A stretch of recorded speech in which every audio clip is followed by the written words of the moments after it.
মোৰ প্ৰিয় দেশবাসী নমস্কাৰ। মন কী বাতত আজি আমি আকৌ এবাৰ কথা পাতিম দেশৰ সফলতাৰ বিষয়ে, দেশবাসীৰ উপলব্ধিৰ বিষয়ে। যোৱা কেইটামান সপ্তাহত ক্ৰীড়াই হওক, বিজ্ঞানেই হওক, এনে বহু কাম হৈছে যাক লৈ ভাৰতবাসী গৰ্বিত। শেহতীয়াকৈ শুভাংশু শুক্লা মহাকাশৰ পৰা উভতি অহা কথাটো ব্যাপকভাৱে চৰ্চিত হৈছে। শুভাংশু শুক্লা সুৰক্ষিতভাৱে পৃথিৱীত অৱতৰণ কৰাৰ লগে লগে সকলো উৎফুল্লিত হৈ উঠিছিল। সকলোৰে অন্তৰত আনন্দৰ লহৰ উঠিছিল। সমগ্ৰ দেশ গৌৰৱান্বিত হৈছিল। মোৰ মনত আছে 2023 চনৰ আগষ্ট মাহত চন্দ্ৰযান-3 সফলতাৰে অৱতৰণ কৰোঁতে দেশত অনন্য পৰিৱেশ বিৰাজ কৰিছিল। বিজ্ঞানক লৈ, মহাকাশক লৈ শিশুহঁতৰ মনত নতুন জিজ্ঞাসাৰ জন্ম হৈছিল। এতিয়া সৰু সৰু ল'ৰা-ছোৱালীয়ে কয়, আমিও মহাকাশলৈ যাম, আমিও চন্দ্ৰপৃষ্ঠত অৱতৰণ কৰিম, আমিও মহাকাশ বিজ্ঞানী হ'ম। বন্ধুসকল, আপোনালোকে নিশ্চয় ইনস্পায়াৰ মানক অভিযানৰ নাম শুনিছে। শিশুৰ উদ্ভাৱনী শক্তিৰ প্ৰসাৰৰ বাবেই এই অভিযান আৰম্ভ কৰা হৈছে। ইয়াত প্ৰতিখন বিদ্যালয়ৰ পৰা 5টাকৈ শিশু নিৰ্বাচন কৰা হয়। প্ৰতিটো শিশুৱে এটি নতুন ধাৰণাৰ অৱতাৰণা কৰে। এতিয়ালৈকে লাখ লাখ শিশুক ইয়াৰ লগত যুক্ত কৰা হৈছে আৰু চন্দ্ৰযান-3ৰ পাছত তেওঁলোকৰ সংখ্যা দুগুণ হৈছে। আমাৰ দেশত মহাকাশ সম্পৰ্কীয় ষ্টাৰ্টআপবোৰো দ্ৰুতগতিত বৃদ্ধি পাইছে। 5 বছৰ আগতে 50টাতকৈও কম ষ্টাৰ্টআপ আছিল। আজি 200তকৈ অধিক হৈছেগৈ কেৱল মহাকাশ খণ্ডতে। বন্ধুসকল, অহা 23 আগষ্টত ৰাষ্ট্ৰীয় মহাকাশ দিৱস। আপোনালোকে ইয়াক কেনেকৈ উদযাপন কৰিব? নতুন ধাৰণা কিবা আছেনে বাৰু? নমো এপত মোলৈ বাৰ্তা প্ৰেৰণ কৰি জনাবচোন। বন্ধুসকল, একবিংশ শতিকাৰ ভাৰতত বিজ্ঞান আজি নতুন শক্তিৰে আগবাঢ়িছে। কেইদিনমানৰ আগতে ছাত্ৰ-ছাত্ৰীসকলে আন্তঃৰাষ্ট্ৰীয় ৰসায়ন বিজ্ঞান অলিম্পিয়াডত পদক লাভ কৰিছিল। দেৱেশ পংকজ, সন্দীপ কোচি, দেৱদত্ত প্ৰিয়াদৰ্শী আৰু উজ্জ্বল কেশৰী, এই চাৰিজনে ভাৰতৰ নাম উজ্বলাই তুলিছিল। গণিতৰ জগতখনত ভাৰতে নিজৰ পৰিচয় আৰু অধিক শক্তিশালী কৰি তুলিছে। অষ্ট্ৰেলিয়াৰ আন্তঃৰাষ্ট্ৰীয় গণিত অলিম্পিয়াডত আমাৰ ছাত্ৰ-ছাত্ৰীসকলে 2টা ৰূপৰ আৰু 1টা ব্ৰঞ্জৰ পদক লাভ কৰিছে। বন্ধুসকল, অহা মাহত মুম্বাইত অনুষ্ঠিত হ'ব জ্যোতিৰ্বিজ্ঞান আৰু জ্যোতি পদাৰ্থ বিজ্ঞান অলিম্পিয়াড। ইয়াত 60খনতকৈও অধিক দেশৰ ছাত্ৰ-ছাত্ৰীয়ে ভাগ ল'ব। বিজ্ঞানীসকলো আহিব। ই হ'ব এতিয়ালৈকে হোৱা সৰ্ববৃহৎ অলিম্পিয়াড। এক প্ৰকাৰে ক'বলৈ গ'লে ভাৰতে এতিয়া অলিম্পিক আৰু অলিম্পিয়াড দুয়োটাৰে বাবে প্ৰস্তুতি চলাইছে। মোৰ প্ৰিয় দেশবাসী, আমাৰ সকলোৰে বাবে ইউনেস্কোৰ পৰা গৌৰৱেৰে ভৰা আন এটা খবৰ আহিছে। ইউনেস্কোই 12টা মাৰাঠা দুৰ্গক বিশ্ব ঐতিহ্য ক্ষেত্ৰ হিচাপে স্বীকৃতি দিছে। মহাৰাষ্ট্ৰত 11টা দুৰ্গ আৰু তামিলনাডুত 1টা দুৰ্গ। প্ৰতিটো দুৰ্গৰ সৈতে ইতিহাসৰ একোটা অধ্যায় জড়িত হৈ আছে। প্ৰতিটো শিলেই একোটি ঐতিহাসিক ঘটনাৰ সাক্ষী। চালহেৰ দুৰ্গত মোগল পৰাজিত হৈছিল। শিৱনেৰীত ছত্ৰপতি শিৱাজী মহাৰাজৰ জন্ম হৈছিল। এই দুৰ্গবোৰ শত্ৰুৱে ভেদিব নোৱাৰা। খাণ্ডেৰী দুৰ্গ সাগৰৰ মাজত নিৰ্মিত এটি আচৰিত দুৰ্গ। শত্ৰুসকলে ইয়াৰ নিৰ্মাণত বাধা দিব বিচাৰিছিল যদিও শিৱাজী মহাৰাজে অসম্ভৱক সম্ভৱ কৰি দেখুৱাইছিল। প্ৰতাপগড় দুৰ্গত আফজল খানক পৰাজিত কৰা হৈছিল। সেই কাহিনীৰ প্ৰতিধ্বনি এতিয়াও দুৰ্গৰ দেৱালত নিহিত হৈ আছে। বিজয় দুৰ্গত গোপন সুৰংগ আছিল। ছত্ৰপতি শিৱাজী মহাৰাজৰ দূৰদৰ্শিতাৰ প্ৰমাণ এই দুৰ্গত পোৱা যায়। কেইবছৰমানৰ আগতে মই ৰায়গড়লৈ গৈছিলোঁ। ছত্ৰপতি শিৱাজী মহাৰাজৰ মূৰ্তিৰ সন্মুখত প্ৰণাম কৰিছিলোঁ। এই অভিজ্ঞতা গোটেই জীৱন মোৰ মনত থাকিব। বন্ধুসকল, দেশৰ আন অংশতো এনেধৰণৰ আচৰিত দুৰ্গ আছে যিবোৰ আক্ৰমণৰ সন্মুখীন হৈছিল, বেয়া বতৰৰ সাক্ষী হৈছিল, কিন্তু যিবোৰে কেতিয়াও আত্মসন্মান লাঘৱ হ'বলৈ দিয়া নাছিল। ৰাজস্থানৰ চিত্তোৰগড় দুৰ্গ, কুম্ভলগড় দুৰ্গ, ৰণথম্ভৰ দুৰ্গ, আমেৰ দুৰ্গ আৰু জয়ছালমেৰ দুৰ্গ বিশ্ববিখ্যাত। কৰ্ণাটকৰ গুলবাৰ্গাৰ দুৰ্গটো বৃহৎ আকাৰৰ। চিত্ৰদুৰ্গত থকা দুৰ্গটোৰ বিশালতাই সেই যুগত এই দুৰ্গটো কেনেকৈনো নিৰ্মাণ কৰা হৈছিল সেই বিষয়ে কৌতূহলেৰে আপোনাৰ মন ভৰাই তুলিব। বন্ধুসকল, উত্তৰ প্ৰদেশৰ বান্দাত আছে কালিঞ্জৰ দুৰ্গ। মেহমুদ গজনবীয়ে এই দুৰ্গটো কেইবাবাৰো আক্ৰমণ কৰিছিল আৰু প্ৰতিবাৰেই বিফল হৈছিল। বুন্দেলখণ্ডত এনে বহুতো দুৰ্গ আছে: গোৱালিয়ৰ, ঝান্সী, দতিয়া, অজয়গড়, গড়কুন্দৰ, চন্দেৰী। এই দুৰ্গবোৰ কেৱল ইটা শিলৰ গাঁথনি নহয়, এয়া হৈছে আমাৰ সংস্কৃতিৰ প্ৰতীক। সংস্কাৰ আৰু আত্মসন্মানে আজিও যেন এই দুৰ্গবোৰৰ ওখ ওখ দেৱালবোৰৰ মাজেৰে জুমি চায়। মই সকলো দেশবাসীক আহ্বান জনাইছোঁ, এই দুৰ্গবোৰ পৰিদৰ্শন কৰক, নিজৰ ইতিহাসৰ বিষয়ে জানক আৰু গৌৰৱ অনুভৱ কৰক। মোৰ প্ৰিয় দেশবাসী, কল্পনা কৰকচোন, ধলফাট দিয়া সময়, বিহাৰৰ মুজফ্ফৰপুৰ চহৰ, 1908 চনৰ 11 আগষ্ট। প্ৰতিটো ৰাস্তা, প্ৰতিটো চাৰিআলিত সকলো হৈচৈ যেন সেই সময়ত স্তব্ধ হৈ পৰিছিল। মানুহৰ চকুত চকুপানী আছিল যদিও হৃদয়ত আছিল জুইৰ লেলিহান শিখা। জনতাই ঘেৰি ধৰিছিল কাৰাগাৰ, য'ত এজন 18 বছৰীয়া যুৱকে ব্ৰিটিছৰ বিৰুদ্ধে নিজৰ দেশপ্ৰেম প্ৰকাশ কৰাৰ বাবে চৰম মূল্য দিব লগা হৈছিল। কাৰাগাৰৰ ভিতৰত ব্ৰিটিছ বিষয়াজনে এজন যুৱকক ফাঁচীকাঠত ওলমাবলৈ সাজু হৈছিল। সেই যুৱকজনৰ মুখত ভয় শংকা নাছিল, কেৱল গৌৰৱেৰে ভৰি আছিল তেওঁৰ মন। দেশৰ বাবে সৰ্বোচ্চ বলিদান দিয়াৰ গৌৰৱ। সেই বীৰ সাহসী যুৱকজনেই আছিল ক্ষুদিৰাম বসু। মাত্ৰ 18 বছৰ বয়সত তেওঁ যি সাহস দেখুৱালে, সি গোটেই দেশখনকে জোকাৰি গৈছিল। তাৰ পাছত বাতৰি কাকতবোৰেও লিখিছিল, যেতিয়া ক্ষুদিৰাম বসু ফাঁচীকাঠৰ ফালে আগুৱাইছিল, তেতিয়া তেওঁৰ মুখত হাঁহি বিৰিঙি আছিল। এনে অগণন ত্যাগৰ পাছত, শতিকাজোৰা তপস্যাৰ পাছত আমি স্বাধীনতা লাভ কৰিলোঁ। দেশৰ অনুৰাগীসকলে তেওঁলোকৰ ৰক্তেৰে সিঁচিছিল স্বাধীনতা আন্দোলনৰ বীজ। বন্ধুসকল, আগষ্ট মাহটো হৈছে বিপ্লৱৰ মাহ। 1 আগষ্টত লোকমান্য বাল গংগাধৰ তিলকৰ পুণ্যতিথি। এই মাহতে 8 আগষ্টত গান্ধীজীৰ নেতৃত্বত আৰম্ভ হৈছিল ভাৰত ত্যাগ আন্দোলন। তাৰ পাছতে আহিব 15 আগষ্ট, আমাৰ স্বাধীনতা দিৱস। সেইদিনা আমি আমাৰ স্বাধীনতা সংগ্ৰামীসকলক মনত পেলাওঁ, তেওঁলোকৰ পৰা প্ৰেৰণা গ্ৰহণ কৰোঁ। কিন্তু বন্ধুসকল, আমাৰ স্বাধীনতাৰ সৈতে দেশৰ বিভাজনৰ বেদনাও জড়িত হৈ আছে। সেয়ে আমি 14 আগষ্টৰ দিনটো বিভাজন বিভীষিকা স্মৃতি দিৱস হিচাপে পালন কৰোঁ। মোৰ প্ৰিয় দেশবাসী, 1905 চনৰ 7 আগষ্ট তাৰিখে আৰু এটি বিপ্লৱৰ সূচনা হৈছিল। স্বদেশী আন্দোলনে থলুৱা উৎপাদনক, বিশেষকৈ হস্ততাঁত শিল্পক নতুন শক্তি প্ৰদান কৰিছিল। ইয়াৰে সোঁৱৰণত প্ৰতি বছৰে 7 আগষ্টৰ দিনটো ৰাষ্ট্ৰীয় হস্ততাঁত দিৱস ৰূপে উদযাপন কৰা হৈ আহিছে। চলিত বৰ্ষৰ 7 আগষ্টৰ দিনা ৰাষ্ট্ৰীয় হস্ততাঁত দিৱস উদযাপনৰ 10 বছৰ পূৰ্ণ হ'ব। স্বাধীনতা যুঁজৰ সময়ত আমাৰ খদ্দৰে যেনেধৰণে স্বাধীনতা যুঁজক নতুন শক্তিৰ যোগান ধৰিছিল, ঠিক তেনেকৈ আজি যেতিয়া দেশখন বিকশিত ভাৰত হৈ উঠাৰ দিশে গতি কৰিছে, এই সময়ত আমাৰ বস্ত্ৰ উৎপাদন খণ্ড দেশৰ শক্তিৰূপে পৰিগণিত হৈছে। বিগত 10 বছৰত বস্ত্ৰ উৎপাদনৰ সৈতে জড়িত দেশৰ ভিন্ন প্ৰান্তৰ লাখ লাখ লোকে সফলতাৰ ভিন্ন ভিন্ন গাথা ৰচনা কৰিছে। মহাৰাষ্ট্ৰৰ পৈঠন গাঁৱৰ কবিতা ধৱলে সা-সুবিধা আৰু ঠাইৰ অভাৱত এটা সৰু কোঠাত কাম আৰম্ভ কৰিছিল। চৰকাৰে সুবিধা প্ৰদান কৰিলে। এতিয়া তেওঁৰ কৃতিয়ে আকাশ স্পৰ্শ কৰিছেগৈ। এতিয়া নিজে তৈয়াৰ কৰা পৈঠনী শাড়ীৰ তেওঁ বিক্ৰেতা। উৰিষ্যাৰ ময়ূৰভঞ্জতো সফলতাৰ এনে কাহিনী আছে। ইয়াৰ 650 গৰাকীতকৈও অধিক আদিবাসী মহিলাই চাওতালী শাড়ীক পুনৰুজ্জীৱিত কৰি তুলিছে।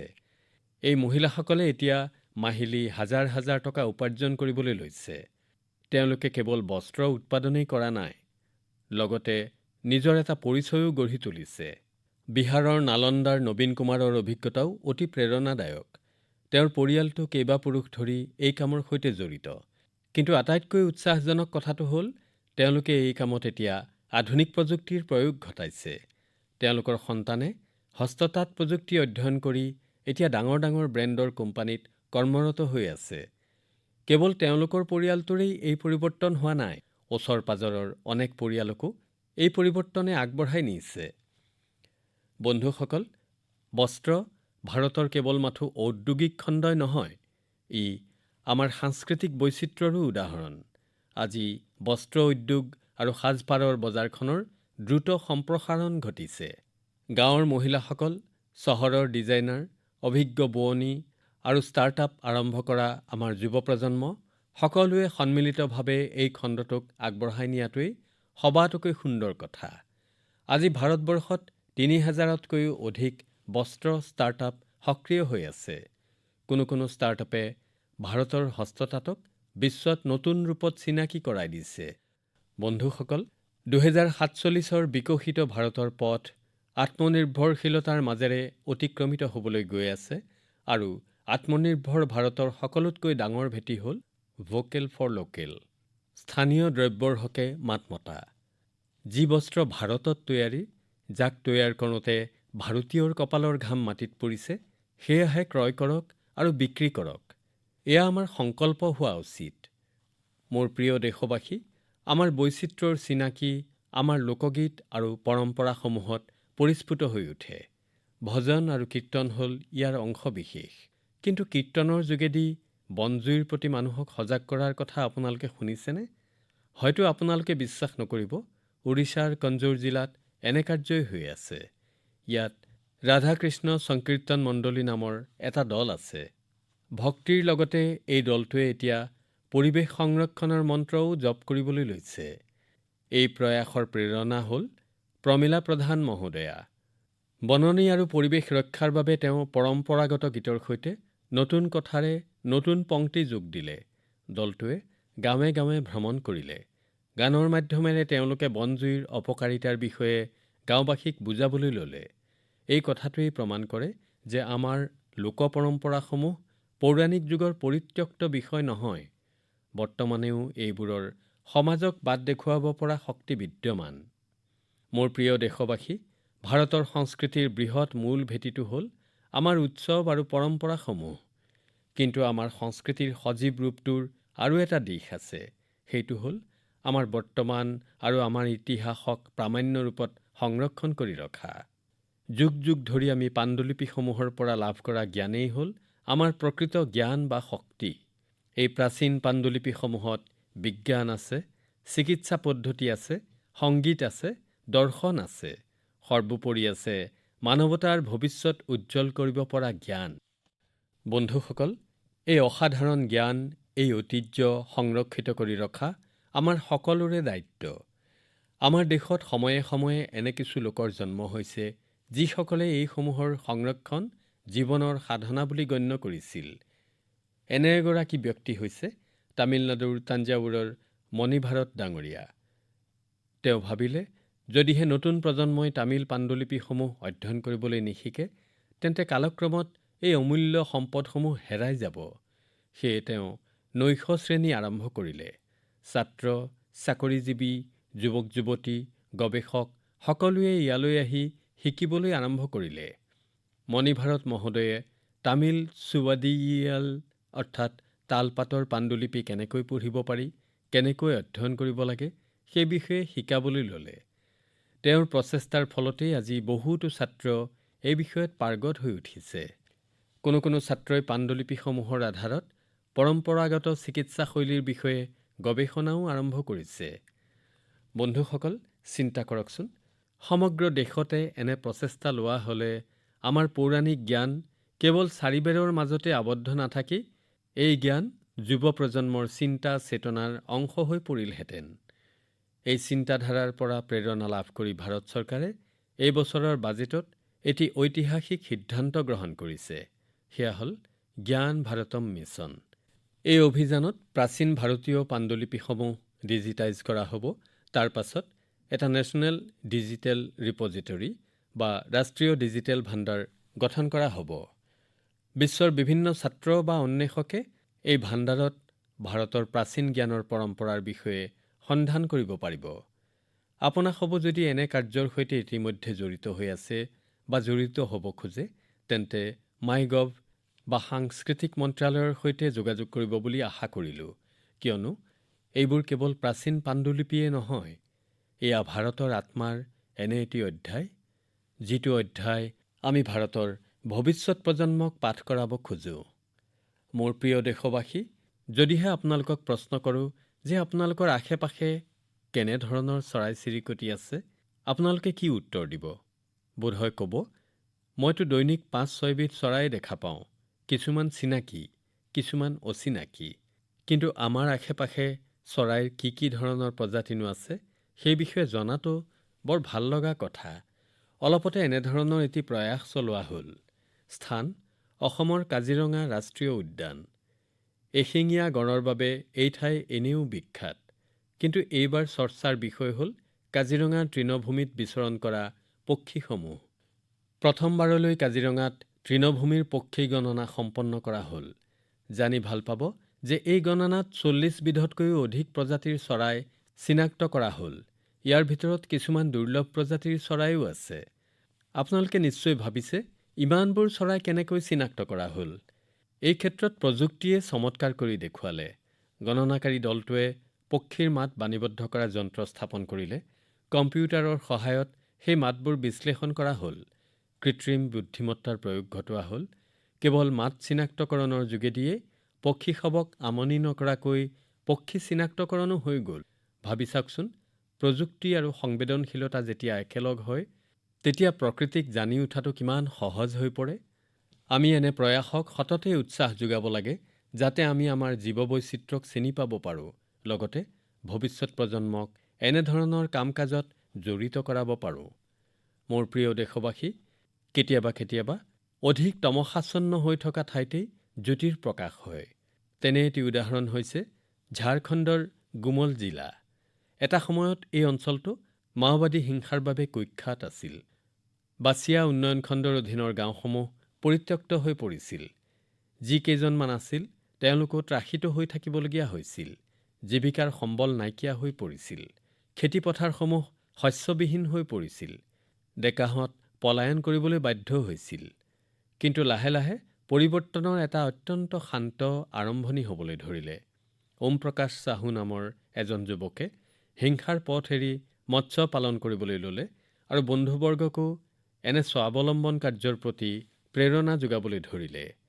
তেওঁৰ এই প্ৰচেষ্টাই ফল দিলে। যিসকলে আগতে হাতত বন্দুক তুলি লৈছিল, সেইসকলে এতিয়া মাছ ধৰা জাল গুঠিবলৈ লৈছে। বন্ধুসকল, ওম প্ৰকাশ চাহুৰ এই প্ৰচেষ্টাৰ আৰম্ভণি মুঠেই সুখকৰ নাছিল।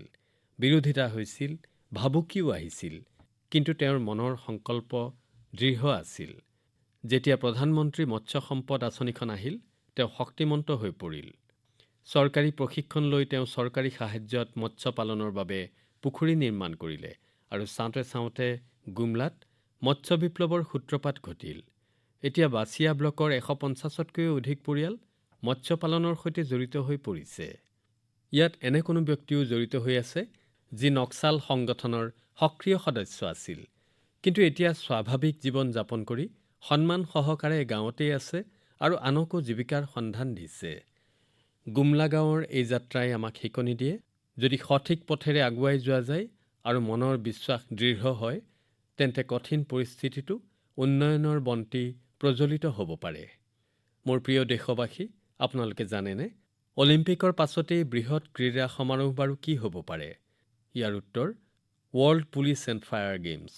বিশ্বৰ বিভিন্ন দেশৰ আৰক্ষী, অগ্নি নিৰ্বাপক বাহিনীৰ কৰ্মী, নিৰাপত্তাৰ সৈতে জড়িত লোকৰ মাজত হোৱা ক্ৰীড়া সমাৰোহ। এইবাৰ এই প্ৰতিযোগিতা আমেৰিকাত হৈছিল আৰু আমাৰ ভাৰতে ইয়াত ইতিহাস ৰচিলে। ভাৰতে মুঠতে প্ৰায় ৬০০ পদক জয় কৰি ৭১খন দেশৰ ভিতৰৰ প্ৰথম ৩খনৰ এখন হ'বলৈ সক্ষম হ'ল।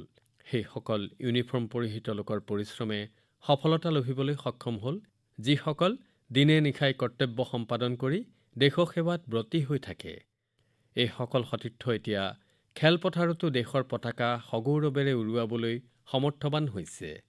মই সকলো খেলুৱৈ আৰু ক্ৰীড়াগুৰুক অভিনন্দন জ্ঞাপন কৰিছোঁ।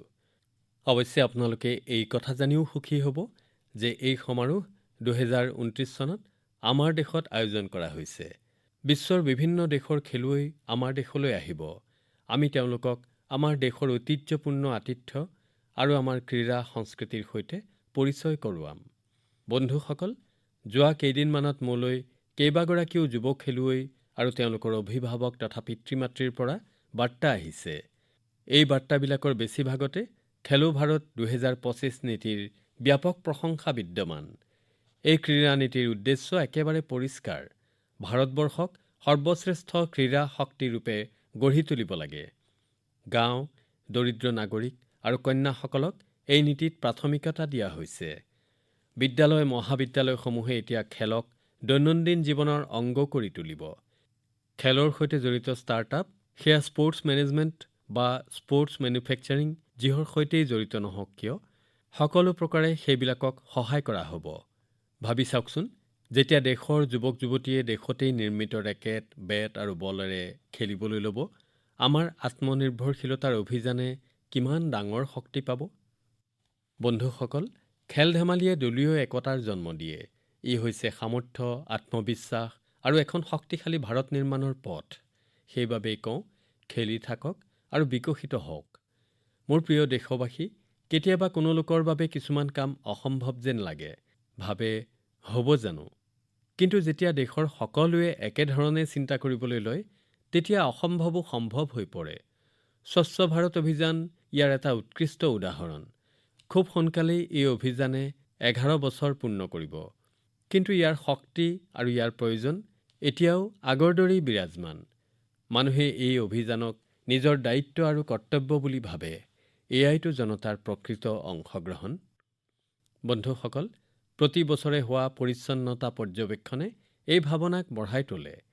এই বছৰ দেশৰ 4,500ৰো অধিক চহৰ আৰু নগৰ ইয়াৰ সৈতে জড়িত হৈ পৰিল।